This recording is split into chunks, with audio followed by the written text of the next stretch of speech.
अस्सलाम वालेकुम व्यूअर्स। मैं हूं अच्छा मलिक और आप देख रहे हैं मेरा यूट्यूब चैनल HSC प्रोफेशनल्स। आज की वीडियो में हम निबोश IG1 के एलिमेंट 3.7 को डिस्कस करेंगे। टॉपिक है हमारा सेल्फ सिस्टम ऑफ वर्क। सबसे पहले हम डिस्कस करते हैं कि सेल्फ सिस्टम ऑफ वर्क होता क्या है।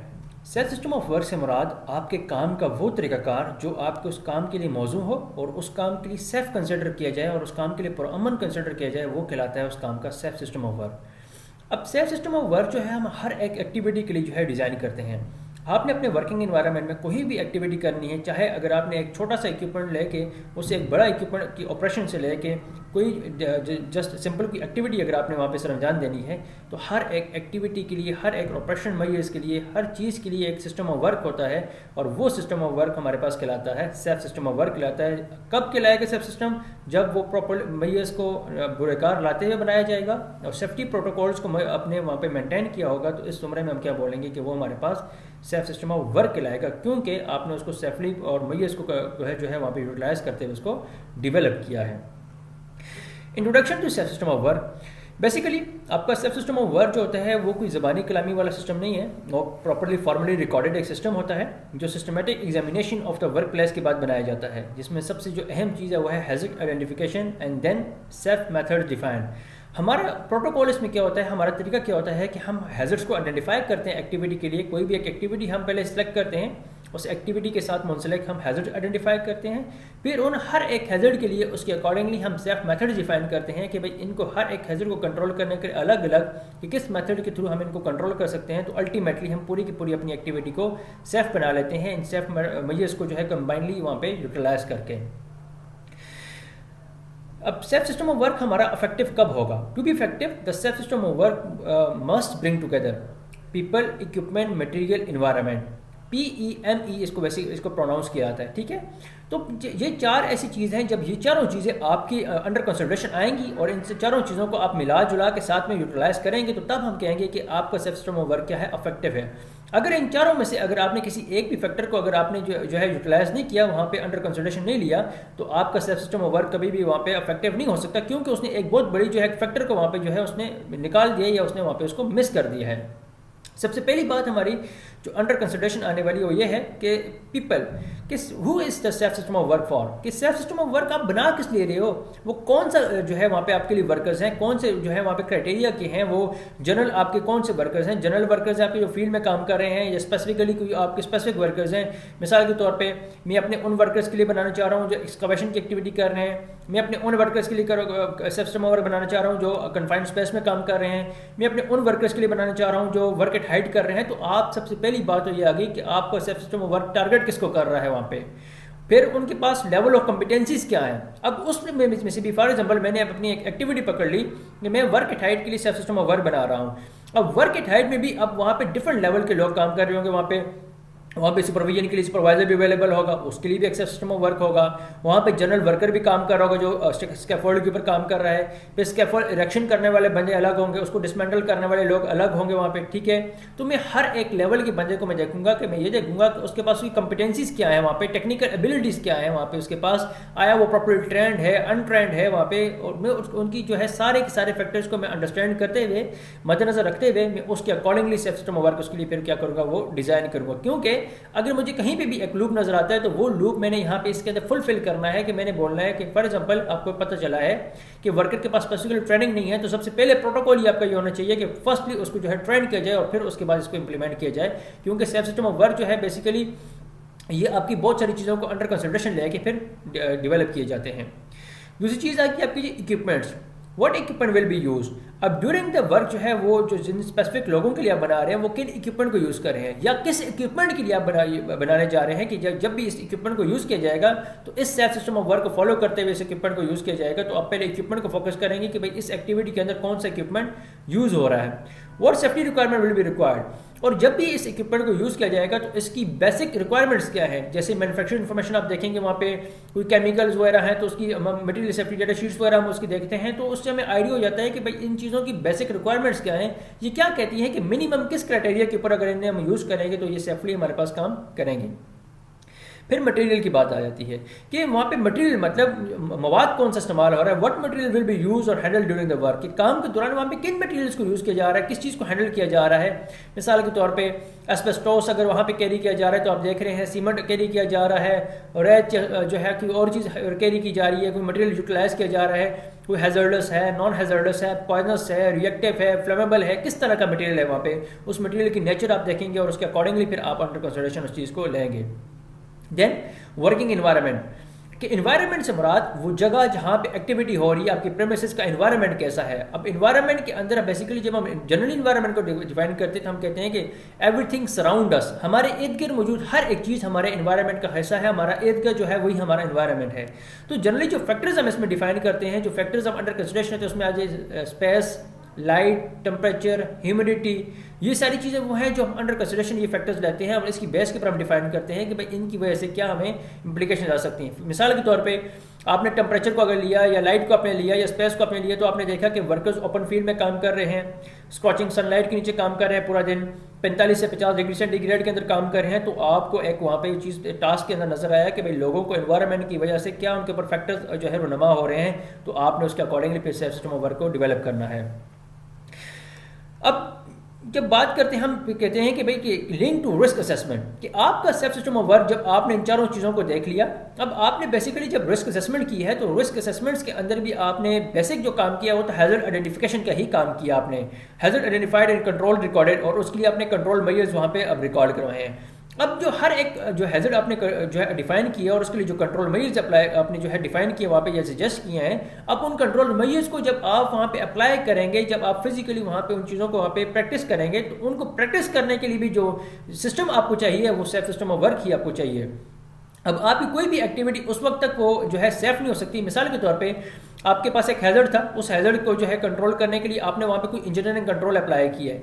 अब इंजीनियरिंग कंट्रोल जो है वो तो वहाँ पे अप्लाई हो चुका है, बट उस इंजीनियरिंग कंट्रोल को वहाँ पे मेंटेन करने के लिए, उसकी मेंटेनेंस के लिए जो आप सिस्टम आपको चाहिए वो सेल्फ सिस्टम ऑफ वर्क चाहिए, जिसके थ्रू आप ये इंश्योर करेंगे कि वर्कर्स दोबारा से कोई भी अनसेफ एक्ट या उनकी अनसेफ एक्टिविटी ना हो, या वो किसी भी तरह से जो है वहाँ पे डिसओबे ना करें उस चीज़ को, और जिसकी वजह से उनके साथ दोबारा कोई हादसा रुनमा हो सके।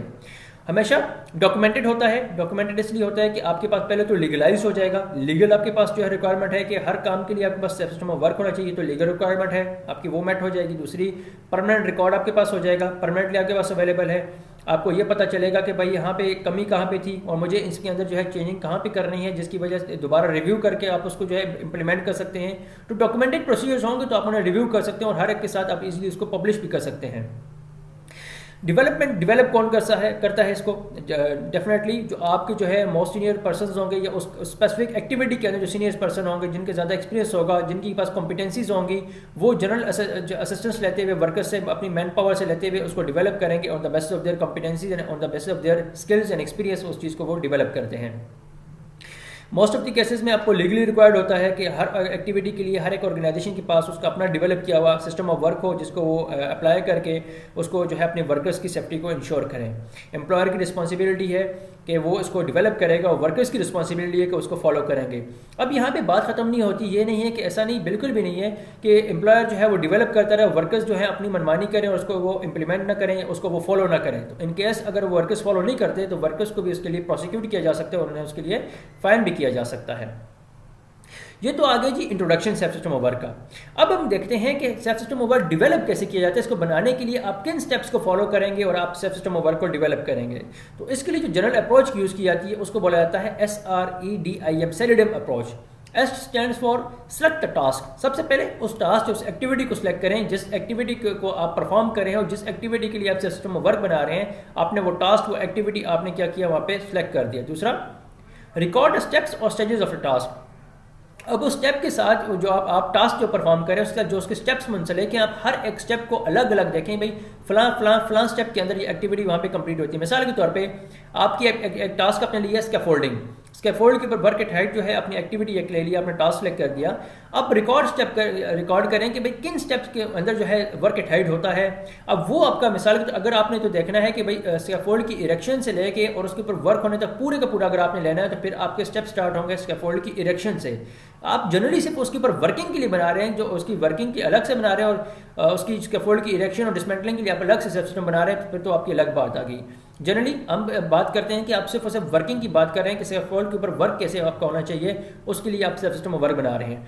तो पहले आप ये देखेंगे कि काम स्टार्ट कैसे होता है, उसके इन स्टेप्स के अंदर होता है। वर्कर उसको रीच करते हैं, उसको क्लाइंब करते हैं लेडर यूज़ करते हुए या कोई भी दूसरा मीन यूज़ करते हुए, आपने वो देखा। वर्किंग वो एक्टिविटी को अपने स्टार्ट करते हैं तो अपने वो हार्नेसेस वगैरह को वहाँ पे हुक करते हैं उनको, ठीक है, अपने टैग लाइन वगैरह वो लगाते हैं, अपना मटेरियल वो कैसे वहाँ पे ऊपर उसके ऊपर लेके जा रहे हैं, फिर वो काम कैसे वहाँ पे स्टार्ट करते हैं, ड्यूरिंग एक्टिविटी वो उनकी क्या एक्टिविटीज़ होती हैं, फिर वो उसका अपना काम खत्म करने के बाद कितना टाइम वहाँ पे गुजार के वो नीचे कैसे उतरते हैं। तो आपने हर एक स्टेप उसका अलग अलग देखा कि किन किन स्टेप्स के अंदर उसके ऊपर क्या क्या हो सकता है।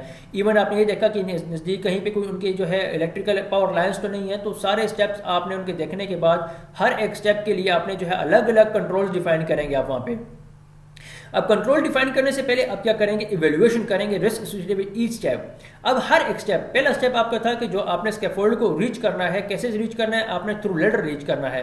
तो आपने फर्स्ट स्टेप के साथ जो रिस्क एसोसिएटेड थे, आपने उन रिस्क को देखा कि भाई मेरे पहले स्टेप के साथ फलां फलां रिस्क हो सकते हैं। आपने लेडर को देखा कि अगर लेडर डैमेज होगा किसी भी तरह से तो उसकी डैमेज होने की वजह से क्या इफेक्ट उसके ऊपर आ सकते हैं, ठीक है, आपने वो चीज़ देखी। अब अगर आपने ये देखा कि लेडर डैमेज नहीं है तो उसके अलावा जो है अगर वो प्रॉपर टायर्ड नहीं है, गाय रॉप्स नहीं लगे हुए उसके साथ, तो फिर क्या हो सकता है। तो आपने हर तरह से उसका रिस्क जो है एवेल्युएट किया। फिर डेवलप सेफ वर्किंग मेथड्स। अब आपने जब रिस्क एवेल्युएट कर दिया तो फिर उसके लिए आप क्या करेंगे, सेफ वर्किंग मेथड्स को डेवलप करेंगे हर एक स्टेप के लिए अलग अलग। स्टेप नंबर 1 के लिए आपने वर्किंग मेथड्स डेवलप किए, स्टेप नंबर 2 के लिए, स्टेप नंबर 3 के लिए, जितने भी स्टेप्स आपके होंगे हर स्टेप के लिए आप अलग अलग जो है सेफ वर्किंग मेथड डेवलप करेंगे। तो अल्टीमेटली वो हम बात करेंगे कि भाई आपका सेफ सिस्टम ऑफ वर्क क्या हो रहा है, वो डेवलप हो रहा है। आप हर एक स्टेप के लिए जब अलग अलग डिफाइन करने के बाद, डिज़ाइन करने के बाद मैयर्स को उनको कंबाइन करेंगे तो कलेक्टिवली वो आपका safe system of work he develop हो रहा है। इंप्लीमेंट सेफ वर्किंग मेथड्स, अब जो आपने डेवलप किए हैं अब उनको आप इंप्लीमेंट करेंगे। इंप्लीमेंटेशन के साथ साथ आप उसको मॉनिटर करेंगे इंश्योर करने के लिए कि उसकी इफेक्टिवनेस वही है जो आप एक्सपेक्ट कर रहे थे या वो उसकी इफेक्टिवनेस नहीं है। तो मॉनिटरिंग एंड इंस्पेक्शन तो एक ऐसी चीज़ है वो आपकी हर एक लेवल के ऊपर बड़ी ज़रूरी है। अगर आप किसी लेवल की भी इसको आप इंप्लीमेंट नहीं करेंगे, मॉनिटरिंग नहीं करेंगे तो उसकी वजह से आपको जो है घाटे का ही सौदा करना पड़ेगा वहाँ पर। बेसिकली ये जो है हमारे पास 6 स्टेप्स हैं जिसके अंदर safe system of work develop किया जाता है। सबसे पहला स्टेप हमारे पास था जी सिलेक्ट अ टास्क, हमने टास्क सेलेक्ट किया जिस भी काम के लिए आप सिस्टम ऑफ वर्क डेवलप करने लगे हैं। दूसरे स्टेप में अब उसके लिए हमने स्टेप्स उसके देखे कि इन स्टेप्स के अंदर वो एक्टिविटी होती है। फिर उन स्टेप्स को हम एवेल्युएट करते हैं, उनको एवेल्युएट करने के बाद हम डेवलप करते हैं सेफ वर्किंग मेथड्स को, फिर हम इंप्लीमेंट करते हैं उन सेफ वर्किंग मेथड्स को और लास्ट में हम क्या करते हैं, मॉनिटर करते हैं टू इंश्योर देयर इफेक्टिवनेस। एक एग्जांपल लेते हैं कि किसी भी एक सेफ सिस्टम वर्क की हम एग्जांपल ले रहे हैं। मिसाल के तौर पे ये क्या है कि एक गाड़ी का जो है हमने टायर चेंज करना है, पंक्चर हुआ हुआ टायर है उसको हमने चेंज करना है। अब किन एक्टिविटी हमारे पास क्या है, tyre changing of a car, ये हमारे पास क्या है एक्टिविटी, ये हमारा जो है ये क्या है टास्क है हमारा, हमने टास्क सेलेक्ट कर दिया। ये टास्क हमारा है changing the wheel of a car. अब किन किन स्टेप्स के अंदर ये काम होता है तो आप इस पर गौर ये करें कि कितने स्मॉल स्टेप्स इसके अंदर इन्वॉल्व होते हैं और हम हर एक छोटे छोटे स्टेप को ले रहे होते हैं। स्टेप 1 हमने लिया, park the car in safe location. जाहिर सी बात है गाड़ी के टायर पंक्चर हुआ है तो मेन रोड के दरमियान में हुआ होगा। पहला स्टेप आपका आ गया कि आपने गाड़ी को क्या करना है, साइड पे पार्क करना है। Remove equipment from the boot, मतलब डिग्गी में से आप एक इक्विपमेंट निकालेंगे, ठीक है, अपना जैक वगैरह बाकी चीज़ें आप निकालेंगे। वो निकालने के बाद आप लूजन करेंगे व्हील नट्स लूज़ किए। फिर आपने स्टेप 4 में जैक लगाया, गाड़ी को जैकअप किया आपने। स्टेप 5 में आपने नट्स वगैरह जो है वहाँ पे रिमूव किए। स्टेप 6 के अंदर आपने जो है रिप्लेस किया, टायर रिप्लेस किया और व्हील नट्स वहाँ पे लगाए। स्टेप 7 में आपने कार को नीचे उतारा, जैक से नीचे उतार के जैक को रिमूव किया। स्टेप 8 में आपने व्हील नट्स जो है वहाँ पे टाइट किए और स्टेप 9 में आपने क्या किया, रिप्लेस इक्विपमेंट्स इन बूट, मतलब आपने जो है वो इक्विपमेंट जो निकाले थे डिग्गी में से वापस आपने वहाँ पे रखे। तो अगर आप इस पर गौर करें तो मैंने यहाँ पे आपके लिए हर एक छोटा छोटा स्टेप लिखा है कि किन स्टेप्स के अंदर वो एक्टिविटी होती है। अब इन हर एक स्टेप के लिए मैं अलग अलग जो है हैजर्ड आइडेंटिफाई करूँगा। सबसे पहले मैं देखूंगा कि स्टेप नंबर 1 के साथ कौन से हैजर्ड एसोसिएटेड हैं, फिर मैं उनको जो है इवेल्युएट करूंगा कि उनके साथ कितना रिस्क एसोसिएटेड है और फिर मैं उसके लिए स्टेप 1 के लिए कंट्रोल मेजर्स अप्लाई करूंगा। फिर यही एक्टिविटी मैं दूसरे के लिए करूंगा। स्टेप नंबर 2 के लिए मैं हैजर्ड आइडेंटिफाई करूंगा, रिस्क इवेल्युएट करूंगा, उसके लिए मैं कंट्रोल मेजर्स अप्लाई करूंगा और करते करते सो ऑन मैं आगे स्टेप नंबर 9 तक जाऊंगा और अल्टीमेटली मैं अपनी पूरी की पूरी एक्टिविटी के लिए क्या बना लूँगा, एक safe system of work develop कर लूँगा। अब आगे जी identifying control. For each step first identify the hazard then identify the control. So step number 1, changing wheel nut might have hazard. अब क्या हो सकता है वहाँ पे, ठीक है, ट्रैफिक का मुझे हैजर्ड वहाँ पे मेरे साथ हो सकता है कि जाहिर सी बात है गाड़ी आपकी जो है रोड के दरमियान में खड़ी है तो आपको ट्रैफिक का सामना करना पड़ सकता है, रिस्क ऑफ वायलेंस हो सकता है, लड़ाई झगड़ा किसी के साथ हो सकता है, इवन आपके एनिमल अटैक आपके ऊपर हो सकता है अगर आप गाड़ी को जो है वहाँ पे छोड़ के बाहर निकल जाते हैं, या आपके साथ कोई डकैती चोरी हो सकती है वहाँ पे। तो ये सारे है तो हैजर्ड्स ही हैं आपके लिए ना। आपने जो है पहली चीज़ तो आप हमने ये बोला था कि भाई अपनी कार को जो है सेफ लोकेशन में आप क्या करें, वहाँ पे उसको खड़ा करें। कंट्रोल्स क्या हैं, select location of road if possible, कि रोड की साइड के ऊपर लोकेशन अपने लिए देखें जहाँ पे आप गाड़ी को खड़ा करें। यूज़ हेडलाइट्स ऑन करें ताकि दूर से आने वाली गाड़ियों को नज़र आए कि भाई कि गाड़ी जो है ख़राब इस वजह से खड़ी है, या आप जो कॉशन लाइट्स वहाँ पे यूज़ कर सकते हैं। If you feel areas unsafe at night और if vulnerable group call recovery services and stay in car. और अगर आपको लग रहा है कि गाड़ी से बाहर निकलना मेरे लिए जो है वो सेफ़ नहीं है तो आप गाड़ी के अंदर रुक के रिकवरी सर्विसेज को कॉल करें, उनके आने का इंतज़ार करें। अब ये क्या था, मेरा स्टेप 1 के लिए एक्टिविटी थी। मैंने क्या किया, स्टेप नंबर 1 के लिए मैंने हैजर्ड आइडेंटिफाई किया, स्टेप नंबर 1 के लिए मैंने कंट्रोल मेजर्स अप्लाई किए। अब यही एक्टिविटी मैं स्टेप नंबर 2 के लिए करूँगा, फिर यही एक्टिविटी में क्या करूँगा स्टेप नंबर 3 के लिए करूँगा। तो अल्टीमेटली मेरा क्या डेवलप होता जाएगा, मेरा सिस्टम ऑफ वर्क को क्या होता जाएगा, डेवलप होता जाएगा। अब सिस्टम ऑफ वर्क को डेवलप करने में जो सबसे क्रूशियल स्टेज हमारे पास आती है, मोस्ट डिफिकल्ट स्टेज हमारे पास होती है, वो होती है introducing controls and formulating procedures. अब कंट्रोल्स को इंट्रोड्यूस करना और प्रोसीजर्स बनाना वो सबसे डिफिकल्ट स्टेज। क्यों? उसके लिए आपको कंसल्टेशन करनी पड़ती है अपने जो है वर्कर्स के साथ, और उनसे पूछताछ करनी पड़ती है कि उनकी नीड क्या है। आप जो सोच रहे हैं एज ए एम्प्लॉयर, आप अपनी अकॉर्डिंगली सोच रहे हैं, आप वर्कर्स के अकॉर्डिंगली नहीं सोच रहे, क्योंकि आप उनके लेवल पर जाकर सोच ही नहीं सकते। तो वर्कर्स के लेवल पे जाकर सोचने के लिए और उनकी नीड्स क्या है उनको जानने के लिए आपको वर्कर्स को कंसल्ट करना पड़ता है और वर्कर्स से बाय-इन लेना पड़ता है, मतलब उनसे उनका इनफीड लेना पड़ता है, और तब जाके हम कहेंगे कि आपका सिस्टम ऑफ वर्क जो है वहाँ पे वो इफेक्टिव बनेगा। अब जब आप सिस्टम ऑफ वर्क डेवलप कर रहे होते हैं और वर्कर्स को कंसल्ट कर रहे होते हैं तो वहाँ पे एक फ़ायदा आपको ये भी होता है कि वर्कर्स के कंसर्न उसी वक्त रेज हो रहे होते हैं। ये ना हो कि आप सिस्टम ऑफ वर्क डेवलप करें अपनी तरफ से, अपने बेहतरीन किस्म के जो है डेवलप किया है, और जब आप उसे इंप्लीमेंट करें और इंप्लीमेंट करने के बाद आपको पता चले कि वर्कर्स के उसके ऊपर कोई कंसर्न्स हैं और वर्कर्स उसको जो है इंप्लीमेंट नहीं कर रहे और उसको जो है मानने से इनकार कर रहे हैं। तो इससे बेहतर ये है कि आप बिफोर टाइम उनको जो है कंसर्न करें उनके साथ, ठीक है, उनको कंसल्ट करें, उनके कंसर्न्स को रेज होने दें, उनकी जितनी भी चीज़ें उनको ऑन टाइम कंसल्ट करके अपना सिस्टम ऑफ वर्क वहाँ पे डेवलप करें और उसे क्या करें, वहाँ पे इंप्लीमेंट करें। फिर आ जाती है हमारे पास इंस्ट्रक्शंस एंड ट्रेनिंग। अब इंस्ट्रक्शंस एंड ट्रेनिंग्स का भी एक बहुत बड़ा रोल है। जब आपने सिस्टम ऑफ वर्क बना दिया, अब उसको इंप्लीमेंट करवाने के लिए वर्कर्स को प्रॉपर्ली इंफॉर्मेशन प्रोवाइड करें कि इन चीज़ों को आपने किस तरह से इंप्लीमेंट करना है, इंफॉर्मेशन के साथ इंस्ट्रक्ट करें, ट्रेनिंग करें उनको, और उनके ऊपर सुपरविजन रखें, यही देखते हुए कि भाई आया जिस तरह से आप चाह रहे हैं कि उसका अकॉर्डिंगली वो चीज़ें वहाँ पे इंप्लीमेंट हो रही हैं या नहीं हो रही। मैं नहीं detail training system of work, बाज़ औक़ात कुछ ऐसे काम होते हैं जिसके लिए आपको डिटेल ट्रेनिंग्स प्रोवाइड करनी पड़ती हैं वर्कर्स को समझाने के लिए कि सिस्टम ऑफ वर्क उन्होंने किस तरह से अप्लाई करना है, किस तरह से उनको उसको यूटिलाइज करना है। अब इस चीज़ के लिए जो सबसे बेस्ट प्रैक्टिस है monitoring system. Must monitor to ensure safe system of work is being applied correctly.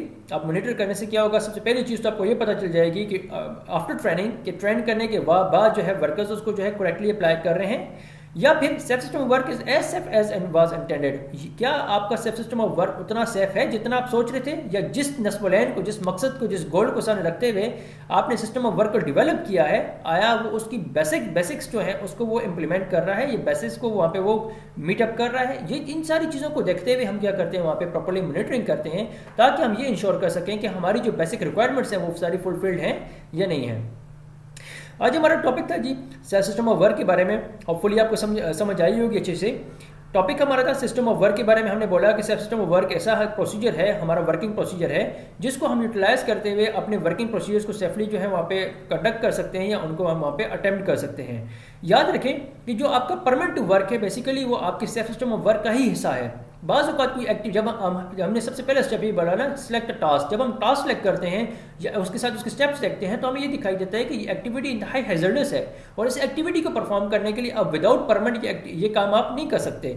तो इन दिस केस हम कहते हैं कि फिर जब सेफ सिस्टम ऑफ वर्क की बेसिक रिक्वायरमेंट बन जाती है वहाँ पे परमिट, तो फिर हम क्या कहते हैं, परमिट आपका जो है सेफ सिस्टम ऑफ वर्क का ही एक वो क्या है वहाँ पे वो हिस्सा है। आज के लेक्चर के लिए इतना ही था जी। नेक्स्ट वीडियो में इंशाल्लाह ताला नेक्स्ट टॉपिक के साथ फिर हाजिर होंगे। तब तक के लिए अल्लाह हाफिज़।